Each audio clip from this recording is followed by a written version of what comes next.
episode is sponsored by Raise Tech, end-to-end IT solutions for your business growth. Sveiki visi, ačiū, kad prisijungėte ir klausotės ant Agile Sofos. Šiandieną nuotoliniu būdu susitikome su Marium. Marius užsivadinęs Marmar Zoom'e, bet Marius Reinys. Ir Marius dirba, jeigu teisingai supratau, kaip engineering manageris dabar Notified įmonėje. Anksčiau dirbo ir kitose įmonėse, ir startupuose, patirties prikaupęs ir tikiuosi šiandien pasidalins.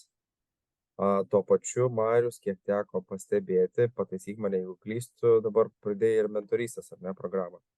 Pradėjai mentoriauti ir kitiem padėti augti, tobulėti. Tai gal papildyk arba iš savo perspektyvos nori kažką pradėti, kuom tu užsiemi. Tai galiu papildyti šiek tiek jo apie tą paskutinę savo patirtį, ar ne, tai Idealog platformoje, pradėjau kaip ir mentorystę. Tos mentoriavimo patirties turbūt sukaupęs vėlgi buvau, ar ne, ir darbo metais, ir pats, kai buvau savamokslis programuotojas kažkuriais laikais, ar ne, tai žinau per kokius, ar ne, iššūkius pereina žmonės. Kitas dalykas be abejo ir vėliau šiek tiek buvau kaip ir korepetitorius toks IT studentam, IT, ar ne, pirmą kursam, antrą kursam, iki ketvirto kurso ir baigiamuosius kelius esu padėjęs parašyti. Žodžiu, tos patirties jau įvairios sukaupęs, būtent apie pagalbą, apie mentorystę, apie coachingą. Ir pamaniau, kad būtent šioj platformai būtų gera proga dar kartą, ar ne, įdarbinti šitas žinias ir be abejo galbūt išmokti kažką naujo. Va, tai čia mini reklama, jeigu patiks Marius, kai patikis, ką išgirsti. Tikrai taip. Progą susirasti per platformą, arba turbūt šiaip susikonektinti, aš įtariu irgi nieko prieš pabendrauti. Tikrai taip. Ok, ir šiandien su Marium sutarėm pasikalbėti apie tokią įdomią poziciją, kuri pastaruoju metu yra gan populiari, sakyčiau, tokiose naujesniuose įmonėse, kompanijose, bendrovėse, engineering manageris. Ir dabar aš svarčiau, kaip engineering manageris verčiasi į lietuvių kalbą. Tokio kaip ir labai lengvo atitikmens neradau, bet... IT vadovas gal? Vadybininkas kažkaip? Vadovas turbūt. Inžinieringo. Mes taip su anglicizmu sakom vadovas. Taip. Ir suprantu, kad pats patirties turi dirbant tiek su viena, tiek su keliom komandom, ar ne? Ir tai yra vadovavimas iš esmės komandai arba komandoms. Nuo žmonių auginimo turbūt iki kažkokių tais deliverių gyvendinimo. Kas tai per pozicija, kaip tu apibūdintum kitiems? Tikrai taip, tai gal trumpai labai, ar ne, apskritai apie tas IT pozicijas, tai irgi teko ne vienose ar ne batose pabuvoti, pamuvėti, tai sakykime ir technical lead, ir team lead, ar ne, ir domain lead, ir engineering manager, tai turbūt kiekvienoje įmonėje, ar ne, šiek tiek skiriasi, kaip jie apibūdina tą poziciją, būtent ką žmonės tose pozicijose daro ir taip toliau.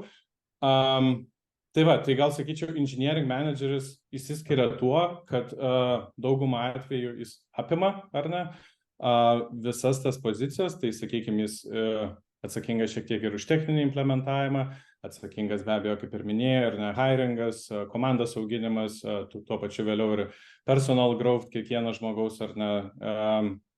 Tai sakykime, vėlgi iš team leado pusės, tai tie visokiausi, ar ne, mytai, fasilitavimai, sakykime, labai artimas darbas su Scrum Masteriais, su product owneriais, planavimas būtent roadmapų kažkokių ketvirčių, metinių ir taip toliau. Tai žodžiu, kaip ir sakykime, galima apibūdinti turbūt taip, kad visose srityse, ar ne, turi turėti šiek tiek knowledge, bet nei vienoje srityje nėra būtina būti ekspertu. Tai turbūt galima taip apibūdinti, kaip ir minėjau, ar ne, tai ir su product owneriais tenka pabendrauti, ir su Scrum Masteriais, kaip tą komandą auginti, kaip Agile maturity irgi auginti komandose, lygiai tais pats su architektais, techninius sprendimus, ar ne, peržiūrim, galvojam, ką sakykime, geriau būtų padaryti ateinančiose ketvirčiuose ir taip toliau. Tai žodžiu, jo, čia turbūt vėlgi atsiremama į tai, ar ne, kur pats žmogus kartais nori fokusuotis, tai vėlgi teko susidurti ir su kolegom, ir su žmonėm, kurie yra šitose pozicijose, ir jie irgi galbūt fokusuojasi pagal tai, kurie jaučiasi stipriausiai. Tai galbūt vienas ar ne labiau į tos soft skills, kitas galbūt labiau į hard skills, bet vėlgi šitoj pozicijai, sakykime, turi apimti tą visą visumą ir jo suprasti dalykus skirtingose srityse. Tokia bendra paletė, kaip sudaro įspūdis ir kaip tu sakai, kad nereikia daug žinių turėti, bet viską žinoti kažkaip kitaip, kitais žodžiais, bet aš galbūt paneigsiu, kad, nu, turbūt vėlgi tai nėra taip, kad jeigu visko kažkiek žinai, nereiškia, kad esi pasiruošęs arba esi pats tinkamiausias, turbūt irgi yra įdirbio, kurį reikia padaryti ir suprasti dalykų ir tas pats komandos auginimas, kaip tu minėjai, čia mano galva aš jį turiu vienas iš tokių svarbiausių, sudėtingiausių dalykų, ar ne, ir tada visi tie softiniai dalykai, ypač tiesiog būti vadovu ir padėti žmonėm augti ir juos motyvuoti, įtariu irgi čia yra tie tokie paslėpti momentai. Nors, kaip ir minėjai, įmonė nelygi įmonė ir aš iš savo patirties dirbau pastaruoju metu irgi nemažai su engineering manageriais, tai ten buvo grinai taip, kaip tu minėjai. Bet esu girdėjęs, kad engineering manageris kitose įmonėse šiek tiek kitas, ta prasme, kitos atsakomybės, kaip tu minėjai, ten, kur reikia labiau hard skillsų, bet būtent fokusuotis engineeringą ir delivery, pavyzdžiui, nelabai svarbu, nes yra žmogus, kuris už tą atsakingas. Bet čia mano patirtis vėlgi, tavo patirtis girdžiu, kad panašiai kaip ir, kad ką aš pradžiai paminėjau, ar ne? Tai gal tu pamėgink tada išsiplėsti, man įdomu būtų, kadangi patirties esi sukaupęs ir ne per vieną įmonę ir skirtingose pozicijose, bet būtent iš engineering managerio. Kas tau atrodo sudėtingiausia? Aš galbūt užuominų keletą daugiau, kaip man atrodo, bet su tom realiai vienu. Gal galėtum išsiplėsti. Taip, be abejo, pritarčiau, ar ne, kad ir minėjai, kaip ir aš pats prieš tai sakiau, ar ne, tikrai turi suprasti daug tų sričių, bet vienoj turbūt pasigilinti turbūt visiems tenka, nori to ar ne, tai ar ne, visas leadershipas, visas komandos managementas, komandos ar ne vedimas į priekį, formavimas ir taip toliau. Tai sudėtingiausia galbūt yra, aš bent jau kaip sakyčiau, kad dažniausiai engineering manageriai ar ne nėra vertinami pagal tai, kaip jie atlieka kažkokius darbus, kiek jie laiko tam skiria ir taip toliau. Dažniausiai turbūt tas vertinimas ateina kaip komanda performance.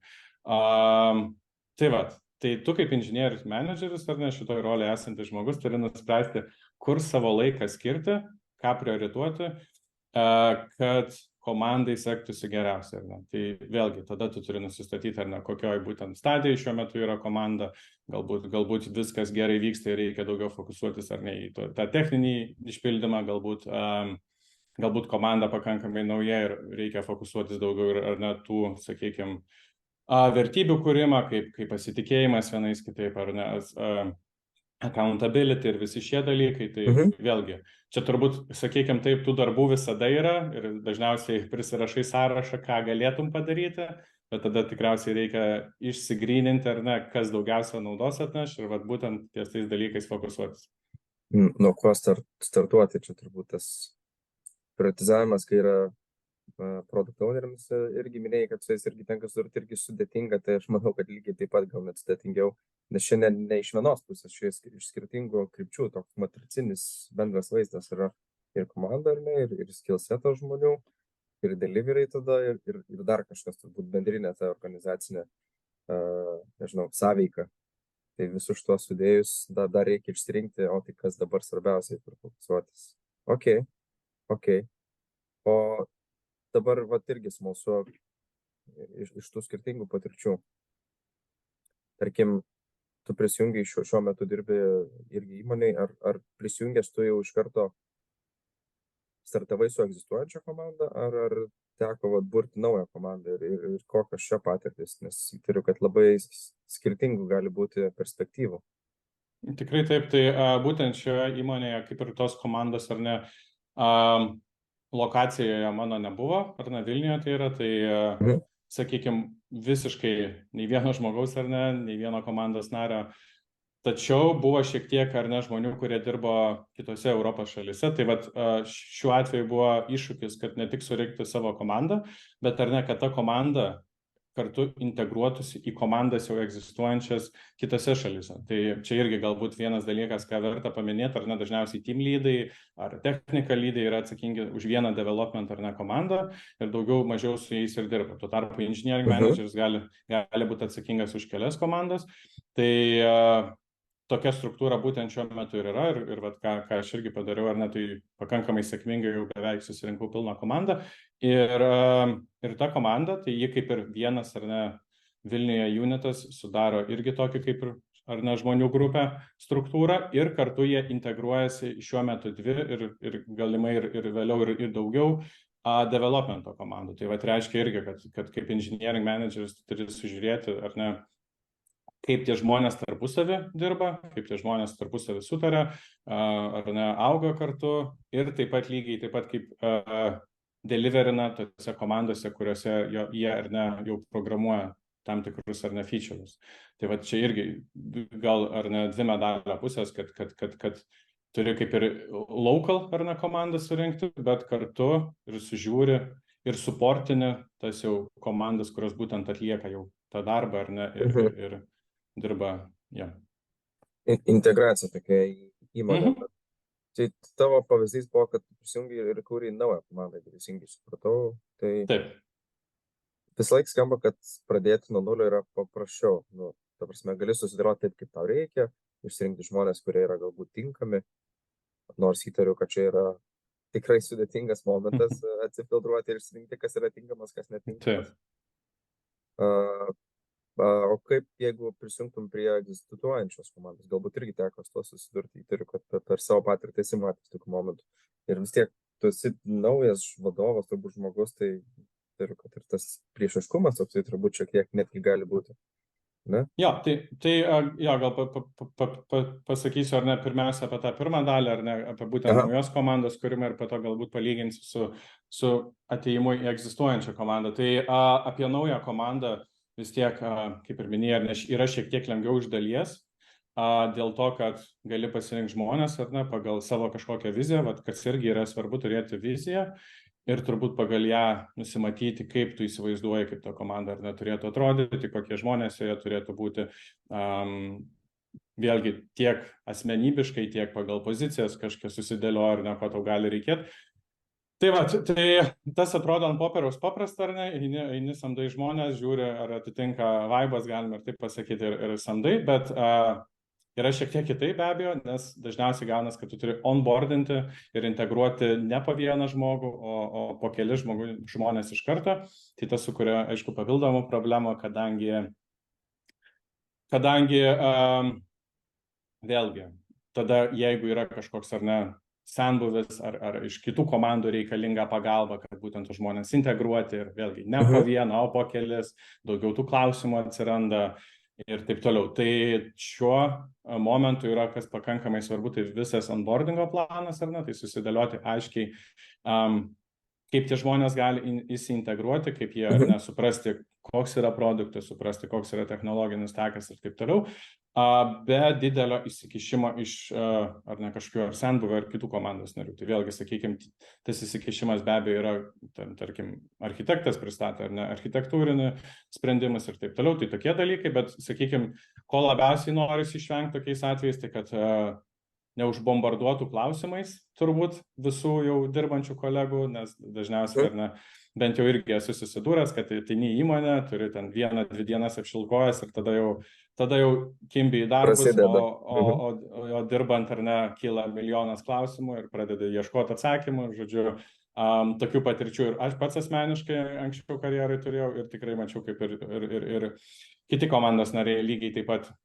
Tai va, tai čia, sakykime, yra su nauja komanda tas ar neformavimas, dabar su egzistuojančia komanda, tai irgi yra ir pliusų ir minusų. Pliusas turbūt yra, kadangi tie žmonės ar ne iš dalies yra jau susidirbę, tai viskas yra pakankamai aišku, viskas yra pakankamai stabilu, tu ar ne ateini kažkiek į tokią jau stabilią aplinką ir belieka įsiintegruoti, bet kaip ir minėjai, tas galimas ar ne priešiškumas iš karto, nes vadovas naujas, gal mes buvom pripratę prie vieno, prie kito, prie trečio, žodžiu, tai kaip čia dabar viskas bus. Tai turbūt kažkokio stebuklingo recepto ar ne nėra šitoje vietoje, tik paprasčiausiai yra toksai, sakykime, žmogiškumas, tai nepulti rodyti, ar ne, koks tu esi vadovas, nepulti priiminėti kažkokių sprendimų, nepulti siūlyti dalykų. Pirmiausia, tiesiog, ar ne, su visais susipažinti, suprasti, kokie jie yra žmonės, kodėl ar ne jie dirba šitoj įmonėje, kas jiems patinka, kas nepatinka, kas galbūt užknisa. Lygiai taip pat ir iš technologinės pusės, iš procesų pusės, išsiaiškinti, kodėl tai buvo padaryta, kodėl buvo priimti vienokie ar kitokie sprendimai. Ir tada per šitą prizmę ir neįnant po truputėlį integruotis, ar ne jau galbūt ir pasiūlyti vieną kitą idėją, galbūt kažkokią iniciatyvą pakurti ir taip toliau. Tai aš visad manau kažkaip, kad toks pakankamai paprastas, ar ne, šiltas, žmogiškas ryšys, nes vėlgi, turbūt viskas prasideda, ar ne, nuo kažkokio pasitikėjimo sukūrimo. Kai žmonės pradeda tavim pasitikėti, ar ne, tai tada jau ir tau lengviau kad tavo idėjas ar nepriimtų. Tai manyčiau jo, turbūt pati pradžia tokia ir būna, kad tiesiog labai svarbu suprasti, ar ne, kaip ir kodėl viskas vyko, ir tada po truputėlį, žingsnis po žingsnio, ar ne, pradėti, jeigu reikia, keisti tam tikrus dalykus, jeigu ne, tai tiesiog judėti tą pačią linkmę. Toksai neutralumas, ką tu paminėjai, viena iš tokių turbūt savybių, kad nebūti nusistačius ir ateiti su kažkokia tai nuomonė. Bet iš tikrųjų,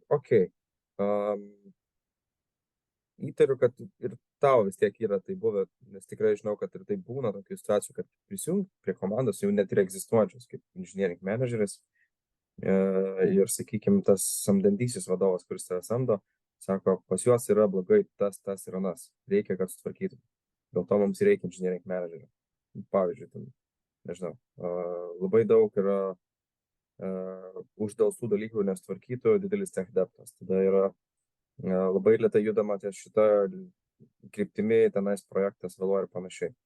Ir tau reikia prisijungus sutvarkyti tos dalykus, bet sakai, reikia išlikti tam neutraliam.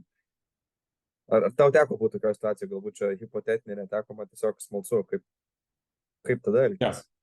Tai vėlgi, ar ne, čia tas neutralumas turbūt sąlyginis dalykas, tai tikrai nereikia, ar ne, būti ir per daug neutraliam, tai reiškia, kad visiškai ar ne važiuoji, ar ne atsisėdi į traukinį ir važiuoji kartu su visais, tai taip, tai tikrai ne, čia labiau buvo turbūt mintis, kad pradžioj, ar ne, reikia jo apsiprasti, apšilkojas, o dėl ar ne tų tikslų, tai jų visada kažkokių yra, be abejo, kaip ir pats paminėjai, engineering managerius, team leadus ar ne vadovus samdo, kad dažniausiai dėl to, kad reikia kažką tvarkyti, reikia kažką spręsti. Tai mano turbūt vėlgi siūlymas požiūris yra toks, kad prieš sprendžiant reikia suprasti, ar ne, problemos tą esmę. Ar tai yra kažkoks, nežinau, ateina pas tave žmogus per one-on-one, ar ne, ir jis kažkokių problemų turi, tai reikia įsigilinti, kodėl ar ne jos kyla ir taip toliau. Lygiai tas pats ar ne ir su komandom, ir su procesais, ir su organizacija. Turbūt reikia atsikasti į kitos vietos, ar ne, kur yra šaltinis, kodėl būtent taip atsitinka, kodėl tokie dalykai vyksta.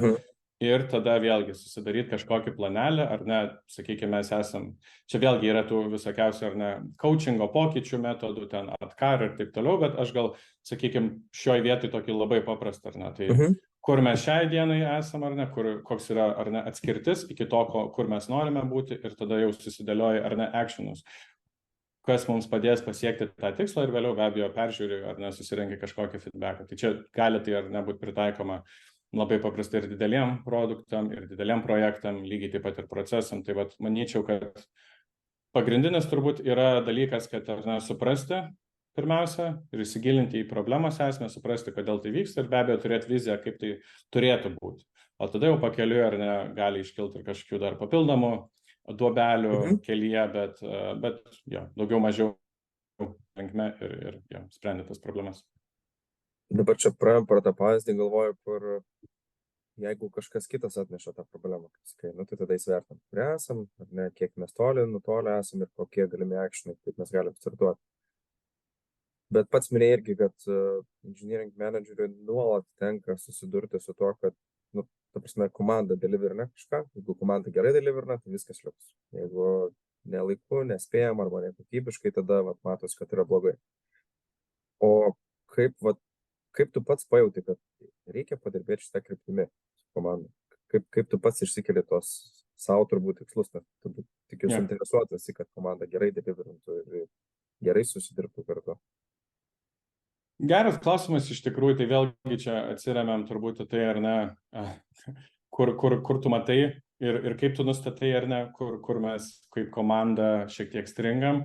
Tai vėlgi, dažniausiai be abejo tai priklauso ir nuo komandos, ar ne, state'o, kuris šiai akimirkai yra, kaip tą nusistatyti, be abejo vėlgi yra visokiausių ar ne frameworkų, tai nieko naujo turbūt nepasakysiu, paminėdamas ar ne 5 disfunkcijas, ar tak mano komandų fazes, tai iš esmės pagal šituos dalykus iš vienos pusės gali susidaryti, kaip komanda yra, ar ne, kaip vienas funkcionuojantis unitas, struktūra kažkokia, ir matyti, galbūt įsigryninti, ar tas disfunkcijas kažkokias, ar ne, ar galbūt nėra aiškus kažkokie dalykai, galbūt procesai nėra aiškus, vėl tada galvoja, galbūt reikia kažkokį workshopą pasidaryti, ar ne, kad įsigrynintume, tarkim, nėra aišku, kas už ką atsakingas, kažkokias roles, tai be abejo tada tam yra vėlgi milijonas workshopų, milijonas visokiausių pratimų, kaip įsigryninti, ar ne, tas roles. Lygiai tas pats su stiprybėm ir silpnybėm, vėlgi nusistatyti, kur komanda yra stipri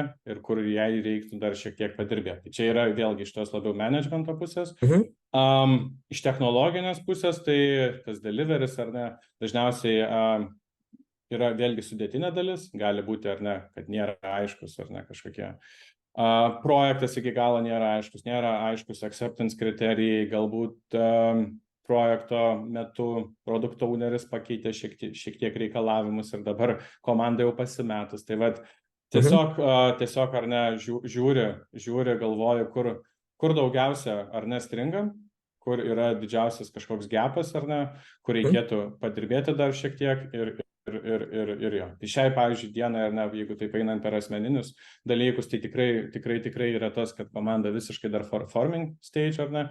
Tai reiškia, kad tikrai mano atveju taip. Tai tikrai matom, ar ne, ir aišku, kad reikės dar padirbėti šiek tiek su tam tikrais vėlgi workshopais, ar ne, kad susidėliot tos pačius values, purpose ir goals, ar ne, ir šiek tiek apie roles dar būt pašnekėti ir galbūt kokį health checką pasidaryti. Tai iš esmės per tokius dalykus po truputį, ar ne, bildinti tą komandos trustą, ar ne, tą atsakomybę, komandiškumą patį ir taip toliau. Yeah. Ok. O dabar aš ką irgi pagalvojau, paminėjai tokius dalykus, ką galima daryti ir kokie tai yra įrankiai. O kas tau pačiam yra svarbiausia toj geroj komandai? Kas tau atrodo yra, ką turėtų turėti gera komanda, arba kokios savybės tos geros komandos, kurią tu sieki subildinti, tarkim, vis tiek turbūt įsivaizduoji idealus. Tai tavo būtų taip ir komanda būtų tokia. Tai turbūt, žinai, kur visi laimingi ir visi darbai padaryti ir viskas gerai sekas, bet ar ne, tai turbūt dažniausiai nebūna. Ir man nieko nereikia daryti. Jo. Komanda autonomiška, vadovo nebereikia, viskas važiuoja ir nebe vadovo. Tai taip visada kažkoks toks ar ne angolas, bet be abejo iki to turbūt nueiti irgi ne visą pavyksta. Šiaip įdomi mintis, kai paminėjai ar ne klausimą uždavė, tai iškart pagalvojau apie knygą, kurią dabar skaitau, tai yra Netflix, ar ne, kompanijos kultūra, tiksliai dabar nepasakysiu pavadinimo, bet iš esmės pasakoja, tai iš esmės pasakoja, ar ne, apie jų tą visą laisvę, ar ne, apie, sakykime, enablinimą žmonių, apie visus šios dalykus, kad ar ne, visi gali priimti sprendimus patys, kartais nereikia atsiklausti, ar ne, vadovo ir taip toliau. Tai viskas su tuo yra gerai, bet kaip ir jie irgi minė, kad kažkuriuo momentu vis tiek turi būti aiškus ar ne standartai, kažkokie agreementai. Tai nėra taip, kad mes žmonės įrėminam ir rėmus, bet tiesiog yra kažkokie standartai ar ne agreementai, kurie galų gale vis tiek yra kaip ir gairės, kur su tuo visu judėti. Tai vat, manyčiau, kad be abejo lygiai taip pat ar ne sėkmingai komandai, tai pirmas dalykas yra, kad visi ar ne vieni kitais pasitikėtų be abejo ir ne suvaibintų, kad, žodžiu, sutartų iki tam tikro ar ne lygio, bet kad visiems ir kartu rūpėtų, nes čia vėlgi įdomi mintis kažkada išgirsta, kad komandai konfliktų lygis niekada neturėtų būti nulis. Tai reiškia, jeigu nieks niekad neturi kažkokių karštesnių diskusijų, reiškia turbūt, kad ne visiems galbūt taip pat rūpi. Tai vėlgi manau, kad be abejo visiems turi ir rūpėti ir kartais ar nereikia ir pasiginčyti, padiskutuoti tam tikrais dalykais, bet čia yra visiškai sveika ir normalu. Tai va, tai čia iš tų, sakykime, tokių komandiškumo dalykų, tai be abejo, ar ne, kad sakykime, geras vaibas taip toliau, visi sutarėm, visi smagiai leidžiam laiką, kartu dirbdami, be abejo, bet tada, ar ne, kai reikia jau deliverinti, tai, sakykime, yra visi tie, ar ne, fun dalykai aside paliekami, tai yra laikas dirbti, ar ne, yra laikas smagiai leisti laiką. Tai aš kažkaip irgi per tą prizmę stengiuosi žiūrėti, kad tikrai nesu iš tų vadovų, kur pirštų rodo ir pajuokaujam kartu ir miestą išeinam ir taip toliau, bet yra kažkurio momentu, ar ne, jeigu kažkaip dega jau ar ne stogas, tai reikia pulti gesinti ir tada vėlgi. Tas turbūt komandiškumas padeda tą daryti kaip komandai, nes nebeieškom, ar ne, kas tai atsakingas už tai buvo, kodėl taip įvyko, taip toliau, tiesiog visi, ar ne, kaip ir galima sakyti, mobilizuojas ir eina, ar ne, gesinti to stogo. Tai vat aš manyčiau turbūt irgi, kad čia yra vėlgi dvi medalio pusės, kad ir kurios vienai kitai padeda, ar ne, tai jeigu komanda yra, ar ne, susidirbusi, ar ne, kartu smagiai leidžia laiką, tai tikėtina, kad ta pati komanda, ar ne, ir gerai performance, nes jie, ar ne, žinos vieni kitų kažkokias silpnybės, galbūt kažkokius tais būdo bruožus, kurie kartais, ar ne, išryškėja ekstremaliose situacijose ir taip toliau, ir padės jiems tai rasti bendrą sprendimą. Labai įdomių čia momentų išvardinai ir man užstrigo vienas dalykas, ką aš norėjau paklausti. Net svaršiau iš tikrųjų tavęs paklausti dar prieš podcast'o įrašymą, bet tu tą lyg ir paminėjai, tai dar kartą pasigilinant. Tai ar self-organized teamas, kuris pats nusprendžia, kas kaip kur daryti, ar vis dėlto reikia kažkokių tais žmonių, kurie primtų tam tikrus sprendimus tam tikrose situacijose? Kaip? Čia, jo, tai vėlgi, turbūt iš patirties galima, ar nesakyti, tai aš manyčiau, kad kiekvienas vadovas, įskaitant ir mane, turbūt įsivaizduotų, kad komanda jau tas yra end goalas, ar ne ta vizija, kad komanda taip gerai ar neperformana, taip kartu susidirbus gali priimti sprendimus ir taip toliau, kad jai net nebereikia vadovo, tai sakykime visiškai autonomiška komanda, kad vos netu ar net tampi labiau kaip konsultantas negu vadovas, bet kad tą pasiekti, ar ne, tai komanda turi vėlgi pagal, sakykime, tą agile brandą, turi būti tam tikrame lygyje. Tai sakyčiau, šiuo atveju, jeigu komanda, ar ne, yra matoma, kad komanda yra pakankamai brandi, ar ne, vėlgi apsitrynusi, alkūnėmis, susidirbusi, žodžiu, ir taip toliau, tai aš sakyčiau, kad jau, ar ne, galima tikrai palikti daugiau mažiau tą visą krypties nusprendimą komandai. Jeigu komanda, ar ne, yra formavimo stadijai, dar viskas yra, žinai, nauja, viskas yra ką tik pradėta, tai šiuo atveju tikrai reikia kartais ir pastumti, kartais ir vesti kartu, ar ne, už rankos, bet jo, čia vėlgi atsiremiam, ar ne, į tai, kokiam lygyje būtent yra ta komanda. Tai va, sakyčiau, jeigu tai yra tik pati pradžia, tai reikia daugiau to viso guidance, ar ne, ir daugiau to vedimo už rankos, kai jau žmonės jaučiasi komfortabiliai, sakykime, su savo projektu, su technologiniu, ar ne, steku ir visais kitais dalykais, tai tuo atveju komandai galima, ar ne, daugiau irgi enablinimo to palikti ir, sakykime, jie patys gali jau nemažai sprendimų priimti. Ok, tai priklauso nuo brandos. Nors aš vis tiek įtariu, kad ne iki galo turbūt tas vis tiek enablinimas. Aš įsivaizduoju produkto delivery, ar ne, kaip pats atsakingas už produkto delivery ir projekto delivery.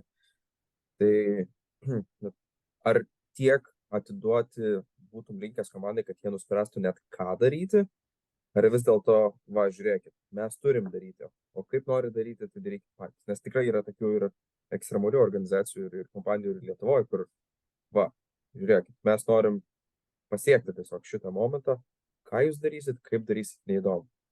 Tai kurioj pusėje tu būtum labiau?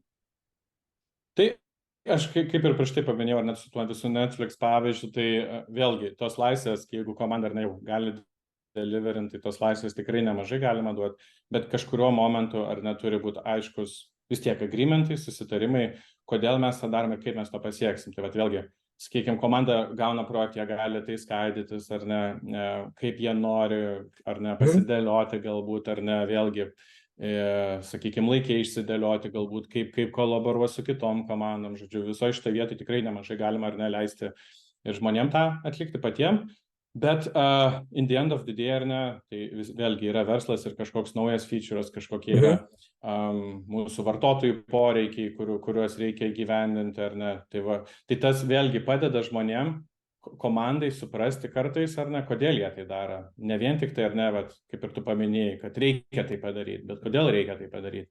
Ir tada jau vėlgi einam per tą prizmę, kad kodėl verslui tai yra gerai, kodėl customeriams yra tai gerai. Ir jo, ir tada vėlgi komanda jau, kai sakykime, turi aiškesnį supratimą, ar ne, tada jiems ir lengviau turbūt ir patiems pasidėlioti dalykus ir juos, ar ne, įtikinti, atlikti tam tikrus dalykus. Ok, tai prasme, tu būtum labiau linkęs, kad vis dėlto gairės kažkokios yra, bet priklauso nuo situacijos, turbūt kiek brandi komanda, kiek jiems reikia tų gairių apibrėžtų, kiek galima Tikrai platesnių šiek tiek, kad patys eitų gilintis. Jo, tikrai taip.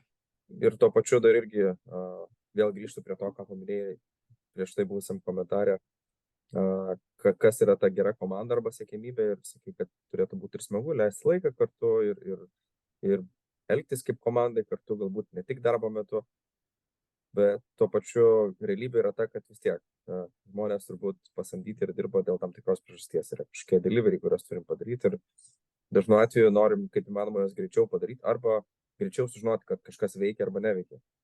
Tai man įdomu, būtent engineering managerio pozicijoje, kas man atrodo challenging iš šono, kiek teko susidurti, tai tos geros atmosferos sukūrimas versus stumimas ir į priekį, kad važiuokit, yra tas deliveris, kurį mes turim pasiekti arba tas atsakymas, kurį mes turim gauti. Kaip šitą dalyką subalansuoti arba kaip tu pats balansuoji? Gerą atmosferą versus deadline'us kažkokius. Ja.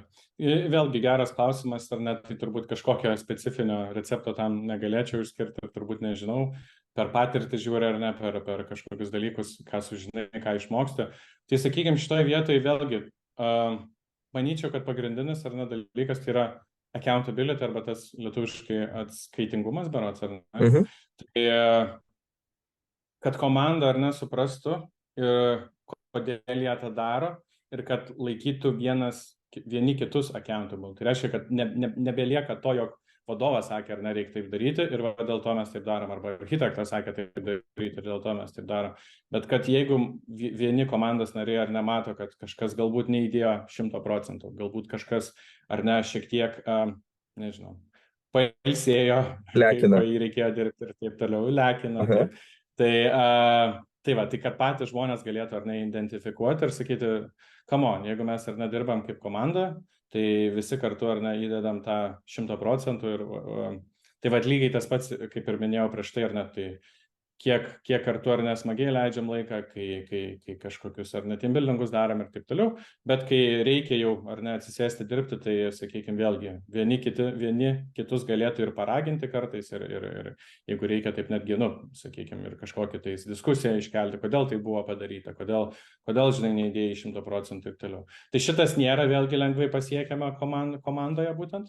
Daug sudedamųjų dalių, turbūt žmonės ar ne turi būti panašus, sakykime, iš savo to motivacinio, dedikacinio, sakykime, tų bruožų, tai, sakykime, jo, turi būti ir pakankamai alkani, ir pakankamai užsivedę, ir pakankamai, žinai, komandiniai žmonės vėlgi ir panašiai. Tai manyčiau, kad tas labai svarbu, ar ne, tuos visus ingredientus sudėti kartu per kažkokius tada workshopus, toliau juos ugdyti, per kažkokias tai netgi kritinės situacijas kartais ugdyti, be abejo, iteruoti, žiūrėti, feedbackais dalintis, ar ne, ir kol tu pasieki tam tikrą lygį, vėlgi brandos, kai yra išugdomas komandoje atskaitingumas. Accountability. Ir iš tikrųjų, aš tikrai pilnai tau pritariu, kad turint tą accountability komandai, tai viskas vyksta šiek tiek kitaip, nes tada yra accountability tiek ir kartu smagiai leisti laiką, net leidžiant kartu smagiai laiką workshop'e ar žaidime, ar nežinau, už darbo ribų, net ir tuo metu vienas kitą gali pakrūtinti, pajudinti, kad kodėl tu čia neprisidedi arba nedalyvauji, lygiai taip pat ir deliverio metu, kodėl tu neinvestuoji pilnai savo energijos ar kažką darai, ko nereikia. Tai. Gal dar ko nepaminėjau, vienas dalykas, tai kaip tą ar nepasiekti, tai Aš manyčiau, ir kas man padėjo karjeroje, tai turbūt, kad turėti vėlgi aiškius apsibrėžimus tam tikrų dalykų, ar ne? Ir aukštus standartus, antras dalykas. Tai vėlgi yra standartai, kurių visi stengiasi laikytis ir yra kažkokie susitarimai. Ir jeigu kartais ar ne tokia situacija, kai kažkas to nesilaiko, kad netgi nebe mano ar netampa jau atsakomybė, bet komandos, kad sakyti, žiūrėk, kodėl vat, netgi mes turim užsirašę, kodėl tu taip nepadarai. Ir manau, tas žmogus po kelių kartų tikrai nebenorės ar ne jau to nebedaryti. Tai labai geras pavyzdys ir iš tikrųjų man pačiam tenka su tuo dirbti kaip coachui būtent ties šitą kryptimį. Ir tikrai manau, kad labai svarbu ir labai padeda. Daug dalykų nupasakojai ir dabar galvoju, jeigu vat, pabandyt pasamarazinti, tai kokie būtų tavo patarimai pradedančiajam? Kas yra svarbu, ką daryti, ko nedaryti galbūt, kokių klaidų išvengti, prisimenant savo klaidas. Iš patirties galiu pasakyti, kad kitų turbūt ar ne neišklausai, nors tau sako, kad taip nedaryt, bet kol kas nenudegi, tai nesupranti. Tai turbūt pačiam irgi teko tas klaidas atlikti ir nudegti. Sakykime, bent jau iš savo patirties, ką padariau, tai kai tu tampi ar net team leadų, technical leadų, engineering manager, iš karto atsiranda toks jausmas, kad dabar aš jau pakilau pareigose ir man dabar reikia dar labiau performint ir dar labiau viską sužiūrėti, nes dabar man pasakė, tu turi lydinti ir aš dabar turiu lydinti ir tas gaunas, kad prasideda ar ne kartais viską reikia sužiūrėti, visur sudalyvauti, visur įkišti ar net trigrašį, visur pamikromanagement, jeigu įmanoma ir taip toliau. Tai čia turbūt buvo viena iš klaidų, ką aš dariau, ar ne, kad tada tu bandai už viską būti atsakingas, nes jau viską suprasti gerai. Tai šitas yra momentas ir kas iš to dar išauga, kad bandai, jeigu yra kažkokios ar ne labiau sudėtingesnės situacijos, bandai jas tvarkyti pats, nes išmanai ar ne tą projektą, tu turi patirties, dar tai tavo techniniai įgūdžiai visiškai neišblūkę per metus, lyderiavimo, tai bandai viską spręsti pats. Ko pasakoja ar ne, tai ir komandos nariai lieka neišmokę ir galbūt ar ne šiek tiek ir susierzinę, kad tu viską už juos padarai ir lygiai taip pat pats ar ne persidirbi, perdegi ir jokio gero outcome iš to nėra. Tai čia viena iš tų klaidų būtų, sakykime. Žiūrint dar atgal, galvočiau, kad buvo irgi viena iš tų klaidų. Kartais vengimas kažkokių tų, sakykime, sunkesnių pokalbių, ar ne? Ar tų dalykų, kur kaip developeris, komandos nariam tu kaip ir jų nesakai, nes tai vadovo atsakomybė ir tada tu esi vadovas. Dar aišku nepadeda tas, kad tu ką tik su jais ar ne dirbai prie projekto, kaip du komandos nariai ar ne programuotojai ir dabar jau tau reikia, sakykime, jiems kažką pasakyti, jiems kažką pasakyti nemalonaus, tai čia yra irgi toks sudėtinis dalykas, tu tada pradedi to vengti ar ne, galbūt needukuoji tų žmonių, kad tu dabar nesi jiems ar ne, kad rodytum pirštu, bet kad kartu su jais dirbtum ar ne, kad juos vestum ar ne kažkur. Tai žodžiu irgi tokia nemaloni patirtis turbūt buvo, kai tas vengimas į nieko gerą neišėjo. Tai sakyčiau, galbūt čia tokios kaip ir pagrindinės būtų problemos. Gal dar vėlgi vieną išgryninčiau, kas irgi matau dažnai organizacijose būna, tai to team leado ar ne engineering managerio pozicijos treitinimas, kad tu ar ne dirbai daug metų developerių, tu esi jau labai patyręs, dabar tu būk team leadas. Ir dažnai tokiu atveju įmonės paskiria žmonės į šias pozicijas, kurie, sakykime, galbūt neturi tiek soft skills, galbūt jiems net tai nėra įdomu, galbūt visiškai jaučiasi ne savo rogėse, bet tu kaip ir jau team leadas, tu nenori ar ne grįžti į senior developerius, tau tai atrodo, dažniausiai ne visi tai supranta, bet tai žmonėm atrodo ar ne kaip kažkoks vėlgi stiprus karjeros pakilimas, emotionas ar ne, ir tas irgi labai, labai yra, sakykime, blogas receptas, kadangi tie žmonės vėlgi labai techniniai lieka arba labai viską vertina iš techninės pusės, jokio komandos tobulėjimo nebelieka, žodžiu, vėlgi turbūt tada ir patys sprendžia tuos dalykus ir taip toliau. Tai čia gal tokia stigma kaip ir yra, kad sakykime, visi senior developeriai turėtų būti team leadais, kas galbūt anksčiau buvo, ar ne, šita kryptis tokia kaip ir labiau manoma šiuo metu, kai mes turim ar ne architektus, kai mes turim staff inžinierius, cloud inžinierius, DevOps, SREs, ta prasme, IT sritis turbūt dar niekada tokia gera nebuvo, kur žmonės gali kilti savo karjeros laiptais, ar ne, tai tikrai, sakyčiau, būtent jeigu jaučiat ar ne, kad yra pakankamai geri soft skills, arba bent jau tas domina tą visą pusę, tai tik tada ar ne galvoti apie šitas pozicijas. Tai čia, sakykime, vėlgi tokie dalykai, ką aš arba matau tas klaidas, arba ką pačiam teko patirti. Labai geri pavyzdžiai ir įdomios pamokas. Iš tikrųjų, irgi rezonuoja man tai, kad ką tu minėjai ir ne mikromanedžinti. Ir tuo pačiu labai svarbu, ar tas žmogus nori net tą daryti. Nes čia natūraliai skamba kaip promotionas kažkoks, o paskui grįžta gal nebesinori, kaip sakai. Ir tada toksai užburtas ratas, nes tarsi tu įkliuvai į spastus, bet tu supranti, kad ir tu pats nenori, ir komandai negali padėti. Čia irgi įdomus experiences. Tai linkiu to niekam nepasiekti. Jeigu jau iš anksto nuspręsti ir pamatyti, bet turbūt labiausiai pavyksta, kaip padarai kažką pabandai. Čia gal irgi tokį pavyzdį paminėčiau, tai su kolegom, sakykime, gal labiau tokių vadovų rate buvo šnekėta, aptarti visokie dalykai ir tada pabaigai ten pasidalinom savo patirtim, kaip mes čia patekom ar ne į šitą ratą, ir daug kas paminėjo, kad aš visada mėgdavau programuoti, man visą laiką patiko programuoti ir niekad netikėjau, kad būsiu ar ne vadovu, ar kažkokiu lyderiu, ar managemente būsiu ir neatsidursiu. Tai čia turbūt ar ne irgi tas dalykas, kaip ir tikras pavyzdys, ar ne, kad būtent taip žmonėm ir atsitinka. Tuo tarpu, pavyzdžiui, aš kažkaip, nors ir jau pačioj karjeros pradžioj, ar ne, visada man patiko dalyvauti sprendimų priėmime, ar ne, kažką organizuoti, kažką strateguoti, bendrauti, žodžiu, tai vėlgi čia toks dar kartą patvirtinimas, ar ne, kad turbūt jau, kaip sakyt, ankstyvoj karjeros pradžioje galima išvelgti, ar ne, kas galėtų būti team lydai, o kas galbūt labiau fokusuotųsi toliau į tą techninį augimą. Tai čia vėlgi viena iš engineering managerio vėliau tampa atsakomybių pastebėti tokius žmonės. Ok, liuks, ačiū Mariau, laikas prabėgo greitai, išsidiskutavom įdomių dalykų ir tikiu, kad galima būtų dar tęsti. Apie pačią poziciją, subtilybės, kas gerai, kas negerai, bet manau, kad patirtim pasidalinai ir nemažų pastebėjimų ir kitiem pasakei. Tai noriu tau padėkoti, kad prisijungiai, skiriai laiko, dabar penktadienis, iš viso savaitės turbūt pervargęs ir su visa energija daliniesi žiniomis. Tai ačiū tau ir iki kitų kartų turbūt. Tikiu, kad dar pasimatysim. Ačiū, labai smagu buvo. Ačiū, iki.